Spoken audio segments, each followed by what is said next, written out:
Eh bien salut à tous, j'espère que vous allez bien. Aujourd'hui, nouvelle vidéo au Top Mark de Monaco, Top Mark 2025. On va voir ce qu'ils ont à disposition dans le salon et je pense qu'on va être servi. Déjà, on peut le voir, hein. On a deux magnifiques Bugatti juste ici. On a une très belle EB110, c'est la deuxième que je vois de ma vie. C'est beau, franchement c'est beau et en plus en bleu comme ça, c'est magnifique, j'ai rien à dire de plus. Bon, commençons cette vidéo par le stand Boutsen Classic Cars et ils ont ramené du lourd, du très lourd, sachant que tout ça là, c'est à vendre. Déjà rien que ça, c'est la première anecdote qui est complètement dingue sur ce stand là, c'est que tu peux vraiment acheter une F1 par exemple ou une voiture de 24 heures Porsche, tu vois, ça me fume. Donc on a une très belle KTM X-Bow GT XR, c'est marqué dessus, j'ai même pas vu. Bien sûr, Dallara Ford, une écurie de F1 à l'ancienne, hein, qui n'existe plus maintenant malheureusement, mais on voit qu'elle est encore dans son jus d'ailleurs avec les pneus qui sont usés. Ici, là on a une magnifique Alfa Romeo, pas du tout, ISO Griffo, qu'est-ce que je dis, Alfa Romeo. Je sais pas pourquoi ça m'a inspiré. En vrai, il y a un air. Bah oui, il y a un air. Il y a un air d'Alfa Romeo ou de Ferrari 250. C'est ce qui est à côté. Mais c'est la Porsche 956, oui, en effet. Et piloté, parce que à savoir piloté que par toutes les voitures de course qui sont sur le stand de Boutsen Classic Cars ont quand même été pilotées par Thierry Boutsen. C'est ça. Rien que ça déjà. Mais moi, ce qui me rend encore plus fou, c'est que vraiment, c'est à vendre. Genre, tu peux acheter ça. Si tu as vraiment les moyens, genre je sais pas combien ça coûte, j'aimerais demander peut-être le prix de la F1 juste, tu vois, pour savoir. Bah écoute, on enchaîne les dingueries frérot. C'est sûr, ça, là on a clairement une F1 V10 à l'ancienne, celle de David Coulthard du coup. Exactement, sa McLaren MP14S de 2001. C'est une dinguerie. Ah franchement, j'ai pas les mots de voir ça, c'est vraiment... Elle est magnifique. Ce qui est encore plus fou, c'est de voir qu'il y a encore son numéro. Il y a vraiment tout quoi. Tous les sponsors. C'est ça. Si jamais on remarque bien, il y a même encore son nom. Coulthard, on peut le voir là. Le harnais, c'est exactement le même qu'en 2001. Et ce qui est fou, c'est de trouver des pneus encore de l'époque. Ouais, ça c'est dingue. Ça, c'est le plus fou. À l'ancienne, c'est vrai qu'à l'ancienne, c'était Bridgestone avant. Ouais. Pas Pirelli, tu vois. Et on enchaîne ici avec du coup le stand DPM Motors qui nous ont ramené pas mal de petites voitures assez sympas, notamment une en particulier que je surkiffe. Hein. Cette 3 litres CSL. Oui, c'est magnifique, j'aurais pas dit autre chose. La configuration est dingue. Après, ça reste, je crois que ça reste comme ça la configuration, non? Ouais. Il me semble. Hein. Jantes gold, blanc comme ça, avec vraiment tous les détails là en bleu. Bien sûr aussi, oui. Elle est vraiment dingue. À côté, on a une dinguerie aussi. Hein. On a une Testarossa du coup noire avec intérieur rouge. Ici, une petite Ferrari Dino GT 246, donc une petite dinguerie aussi. Et ça, permettez-moi de vous dire que c'est exceptionnel. 308 GTB, c'est quand même pas mal du tout ça. Celle-ci est full montée rallye en plus. On le voit notamment avec la figuration des longues portées qui sont là. Et le siège parcours aussi. Et bien sûr, j'ai oublié de préciser, mais on a une Dallara aussi là-bas, Dallara Stradale, en jaune, qui est tout aussi belle. Là, on retrouve un stand que je vous avais déjà filmé du coup en 2023, si je me trompe pas, avec cette petite SLS Black Series qui était présente et il y en avait une autre jaune, sauf que là elle n'y est pas. Ils ont mis d'autres trucs à la place, d'autres trucs assez sympas de toute façon, oui. Notamment une autre SLS du coup basique cette fois-ci. Et là-bas on a un peu plus loin une 599 GTO si je me trompe pas. Et on a une lignée de Merco à l'ancienne là et là pour finir. Franchement c'est un joli stand. Avec que des petites pépites quoi on va se dire, hein. aussi bien anciennes que assez récentes on va dire. On a l'évolution. Clairement. On a une évolution quand on voit... là déjà il y a la 180 SL déjà, ouais. Ce qui de base c'est une 300 SL je crois qui a été juste en mode cabrio, c'est ça? Exactement. Et la 300 SL a inspiré celle-ci du coup, les SLS qui sont présentes ici. Et la Black Series là c'est vraiment quelque chose de dingue, c'est assez rare comme véhicule.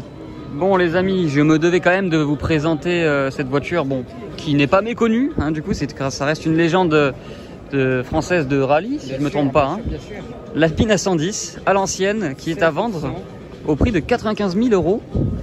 Ça fait une certaine somme quand même, hein. Mais bon. Budget, mais quand on connaît l'histoire de cette voiture, son parcours en rallye, son parcours même en général, honnêtement c'est juste waouh.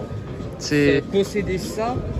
C'est posséder l'histoire. Oui, avoir une partie d'histoire de... Voilà, c'est ça exactement. Parce que quand on regarde quand même dans le rallye, bon, Michel Mouton en a piloté une, Bernard Darniche, Jean-Claude Drouet. Donc c'est quand là, même là, on a un professionnel du rallye, les gars. On a quand même des légendes qui ont piloté pour Alpi.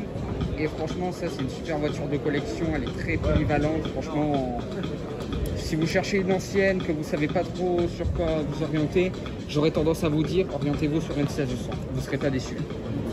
Oh, regardez-moi ça. Je vais mettre le grand angle. Voilà, comme ça, on voit bien l'entièreté de ce monstre. La SLR McLaren 722 MSO. C'est-à-dire que déjà, la 722, c'est quelque chose de fou. En MSO, frérot, laisse tomber. Je regarde l'intérieur. Et je tiens à vous rappeler que j'ai eu la chance, avec Pit Stop du coup, de faire un tour là-dedans. Alors c'était peut-être pas la MSO du coup, c'était juste la 722 normale. C'est une dinguerie. Hein. L'intérieur en plus on peut bien le voir, avec les sièges.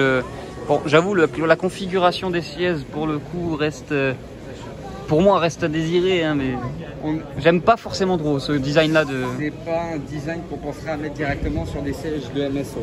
Non. On est d'accord. Bien sûr cette ouverture de porte légendaire là.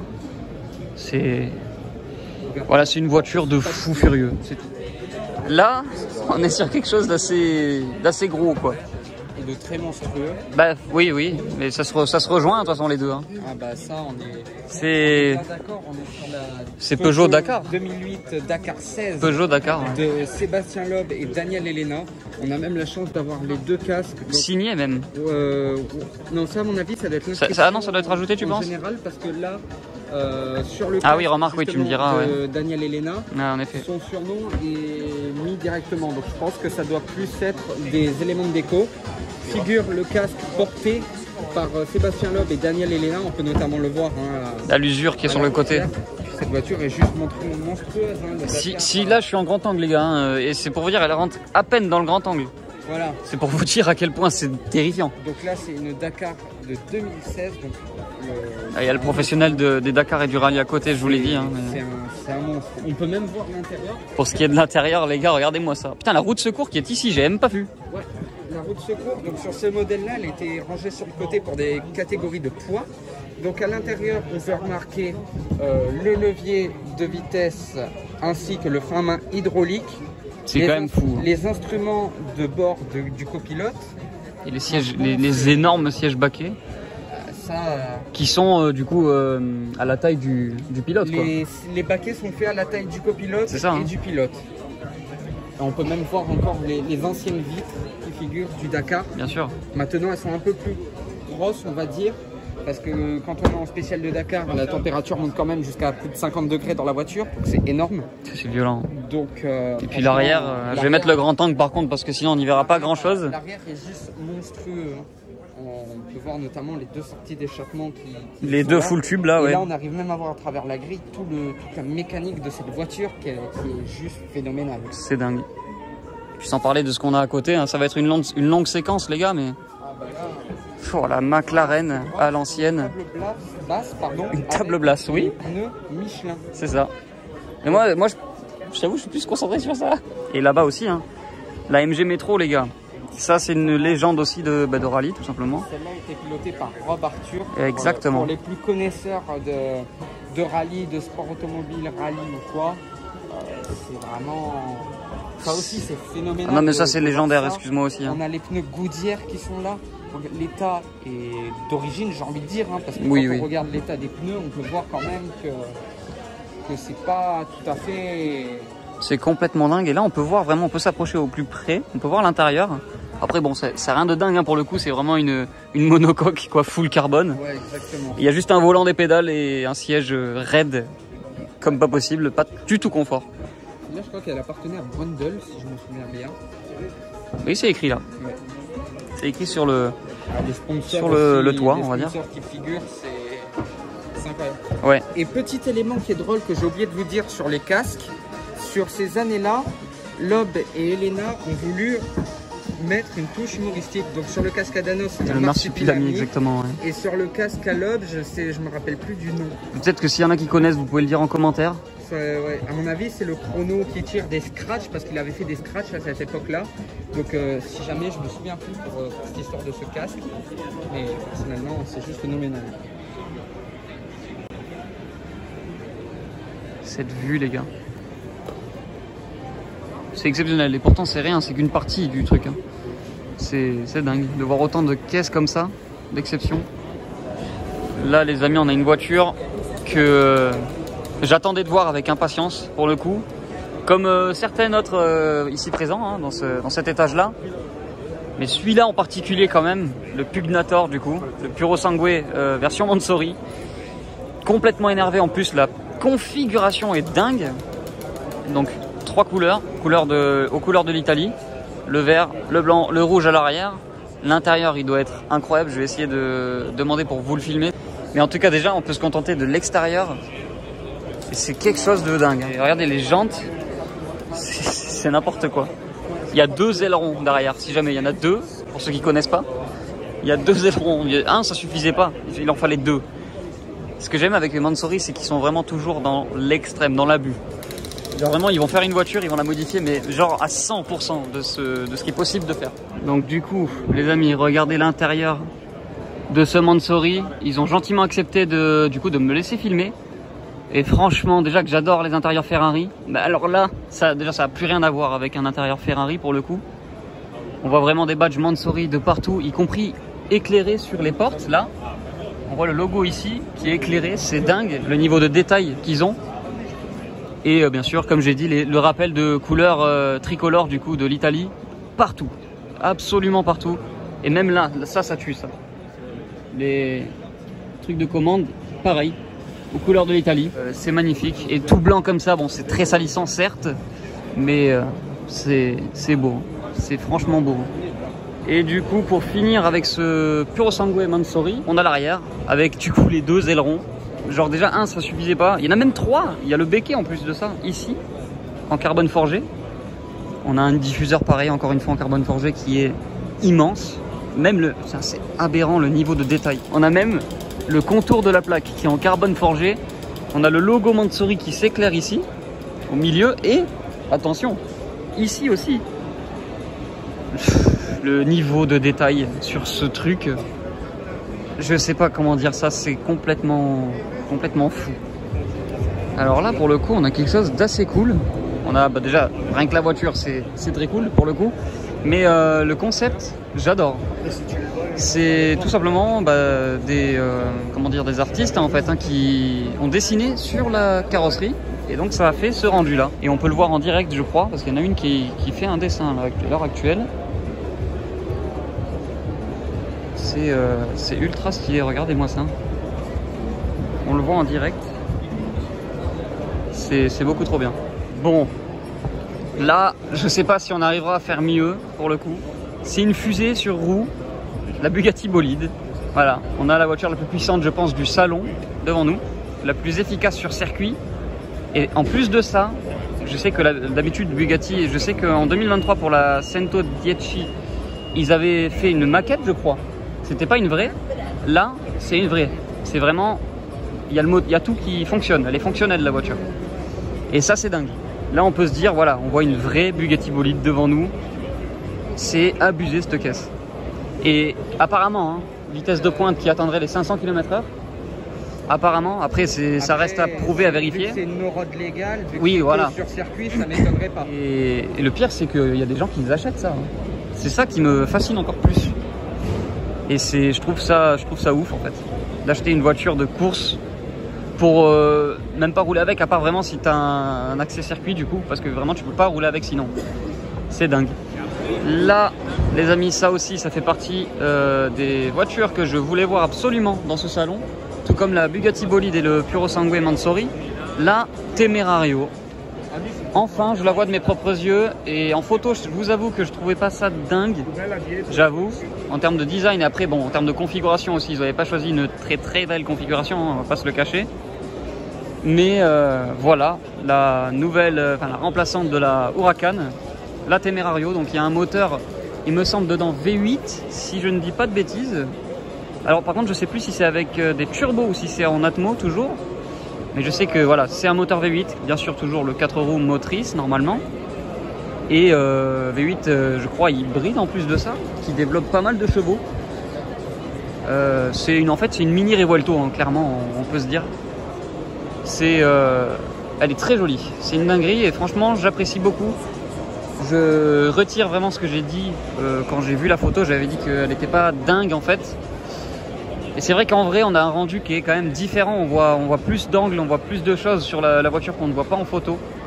Donc avant de juger une voiture en photo, toujours la voir en vrai pour être sûr. C'est ça que je voulais faire passer comme message. Et elle est franchement splendide. Et là, enfin je la vois, la Pagani Huayra Codalunga. Donc la Huayra rallongée, on va dire ça comme ça.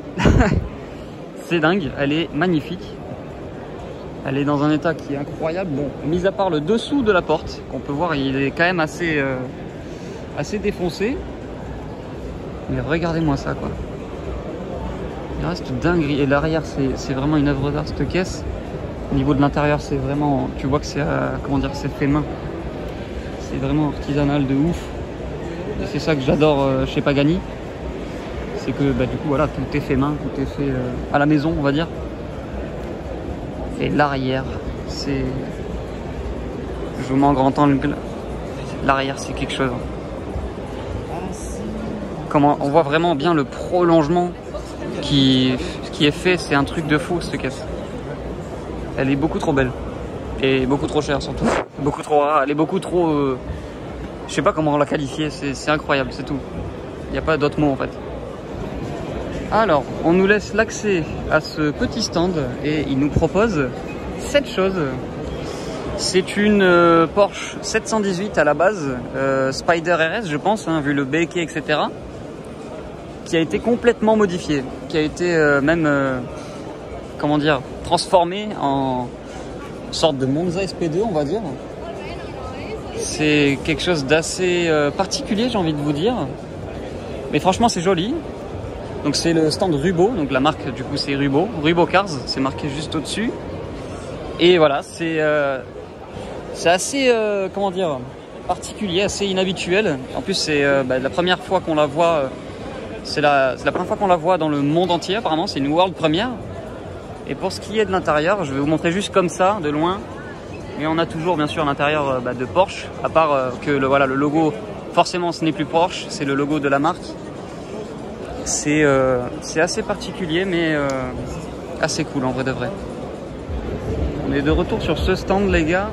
On va pas s'y concentrer cette fois-ci parce que juste à côté on a l'hypercar électrique parfaite, la Rimac. C'est la première fois que j'en vois une, hein, pareil, encore une fois. J'avoue que c'est quand même vachement imposant déjà. Il y a du carbone quasiment partout, déjà sur l'aileron, sur le pare-choc arrière, tout le pare-choc arrière, diffuseur y compris, tout. Bien sûr devant c'est pareil, on a du détail vert sur les jantes, sur le bas de caisse, des bandes vertes qui traversent tout le long de la voiture. Le capot, regarde les ouvertures sur le capot, c'est un truc de fou. Ça me fait penser un peu à la Pista on va dire. Enfin voilà, ça reste une voiture magnifiquement belle du coup et bien conçue surtout. Mais bon, après c'est sûr que ouais, je peux comprendre le fait que ça vous plaise pas parce que c'est électrique. Mais après il faut quand même s'avouer que ça reste une voiture de fou. Et je veux dire, elle a quand même un certain style quoi. Bon, bah les gars, je pense qu'on peut pas finir mieux que ça. Hein, dernier stand du coup de cette vidéo. Je vais faire en sorte de vous filmer les meilleurs stands et surtout les plus grosses nouveautés, les plus grosses caisses surtout qu'il y avait de présent ici. Et on finit vraiment en beauté avec ces deux Veyron. Une Veyron 16.4 ici, rouge et chrome, qu'on avait vu il me semble au salon 2023 du coup du Top Mark. Et par contre celle-ci en full carbone bleu, Veyron alors Super Sport je crois. Et elle est dingue. Qu'est-ce que j'aime les Veyrons. Il y en a beaucoup qui aiment pas parce que c'est, comment dire, c'est justement c'est assez rond, c'est assez, c'est pas carré, tu vois. Mais bon, franchement, moi je surkiffe très clairement. C'est des voitures prestigieuses au max quoi. Et ce carbone bleu c'est trop bien, c'est beaucoup trop beau. Elle est démoniaque cette caisse.